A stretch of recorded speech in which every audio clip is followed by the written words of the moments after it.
Tama ba nasisihin ng ibang mga viewers si Joy dahil sa pagpayag niya na maging ka-love team si Kalingap Dan? Totoong sitwasyon ni Kalingap Dan bago pa magsimula ang tambalang Danjoy, alam na Magandang araw, magandang gabi mga kalingap. At muli, magbabalik na naman si Papa Shider guys upang magatid na naman ng news sa inyo mga kalingap. For today's video guys, Papa Dan at Jenny pinakita na ang kanyang pagbubuntis guys. Grabe guys. At Joy guys, until now guys, hindi pa rin naka-move on guys. Grabe guys, ang iyak ni Joyce guys. Naawa ko kay Joy guys. Nagmahal lang talaga yung tao guys, pero ganun talaga, nasaktan guys, no? At kung bago ka pa lamang sa ating YouTube channel mga kalingap, please like and subscribe na rin po at pakipindot na rin po ang notification bell button para updated po kayo sa mga ilalabas natin reaction video mga kalingap.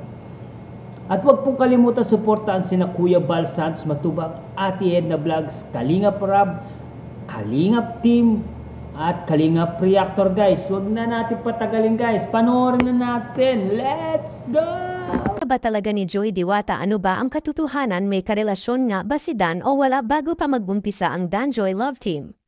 Samantala nanay ni Joy Diwata na mismo ang nagdesisyon para sa kanyang anak mga kaibigan. Alam naman natin lahat na sobrang botong-boto si Nanay Imelda kay Kalingap Dan para sa kanyang anak na si Joy Diwata, kung saan pumapayag na ito naliligawan ni Dan si Joy. Pero ang hindi alam ni Nanay Imelda at marahil hindi rin nasabi sa kanya ni Joy na ang lahat ng ito ay para lamang sa teleserye ni Kalingap Rab at para sa mga supporters ng tambalang Danjoy. Ang totoo niyan, ang lubos talaga na nasasaktan dito ay itong si Nanay Imelda dahil sa mga negatibong komento na nababasa niya patungkol sa kanya anak. Sa katunayan, ayaw nga sanang magsalita ni Nanay Imelda sa isyu na kinakasangkutan ni Kalingap Dan, pero hindi niya mapigilan ang kanyang sarili dahil nadidawat ang pangalan ng kanyang anak na si Joy Diwata. Samantala ay dapat sana ay magkakaroon ng shooting ang tambalang Danjoy noong isang araw pa para sa episode 44 nanogram serye nila Kalingap Dan at Joy, pero pansamantalang natigil ito dahil yan guys, no? Kitang-kita nyo naman yung lungkot ni Joyce kung paano siya umugulgol na naiiyak guys. Nahawa ko talaga kay Joy guys. Makikita mo talaga sa mukha niya na sobrang lungkot niya. Tapos mukhang hindi pa siya ready. Hindi pa siya ready guys.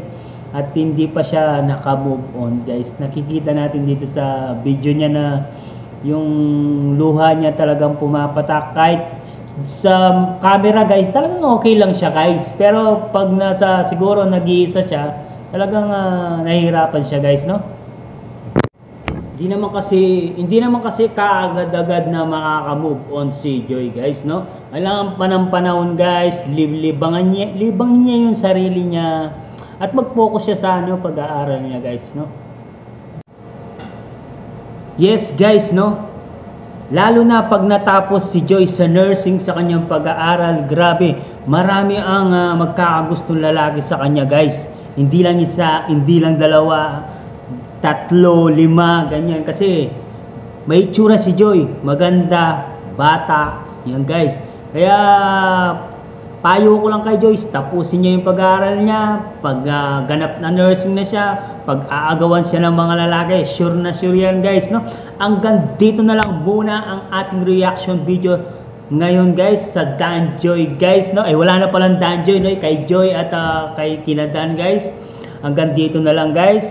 Maraming salamat sa pagsuporta. At kung bago ka pa lamang sa ating YouTube channel guys, please like and subscribe na rin po. Pakipindot ang notification bell button para updated po kayo sa mga ilalabas natin reaction video mga kalingap. At huwag pong kalimutan suportahan sina Kuya Bal Santos Matubang, Ate Edna Vlogs, Kalingap Rab, Kalingap Team at Kalingap Reactor guys. And syempre ang ating mumunting YouTube channel guys. Payakap naman po mga kalingap, mga Comic Chris 21, guys.